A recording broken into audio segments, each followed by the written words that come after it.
ڕۆژنامەی نیویۆرک تایمزی ئەمریکا بڵاوی کردوتەوە دیارنەمانی جەمال خاشقچی ڕۆژنامەنووسی سعودی لێپرسراوانی کۆشتی سپینی گەران کردووە و پێدەچێت گرفت و ئاستەنگ لە بەردەم گەمارۆکانی وڵاتەکەیان بۆ سەر ئێران دروست بکات. ڕۆژنامەکە بابەتێکی لەژێر ناونیشانی دیارنەمانی خاشقچی ئاستەنگە بۆ پلانەکانی ترامپ بۆ گوشینی ئێران بڵاو کردوتەوە. با پێی ڕۆژنامەیە دوایین پێشاتەکانی دۆسەی خاشقچی بە تایبەتی دوایین سیناریۆکانی سعودیە پێدەچێت پلانەکانی ئەمریکا بۆ سوودوەرگرتن لە سعودیە لە بازاڕی نەوتدا و جێگرتنەوەی نەوتی ئێران بخاتە مەترسیەوە.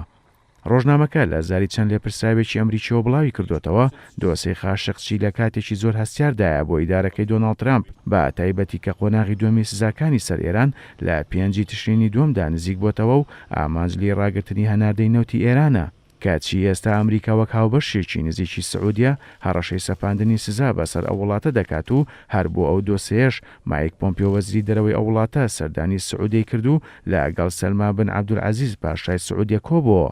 ریچارد هاس سەرۆکی ئەنجومەنی پەیوەندیەکانی دەرەوەی ئەمریکاش دەڵێت ئەرچی ئێستای ئەمریکا قورسە چونکە ناکرێت لەلایەک چاوی لەسەر هەڵوێستەکانی ئێران بێ لە خۆڕەڵاتی ناوەڕاست و لە لایەکی تریش چاوپۆشی لە هەڵوێستەکانی سعودیە بکە لە سەرکوشتنی ڕۆژنامەنووس و دیارەکانی لەگەڵ بردومانکردنی منداڵان لە یەمەن.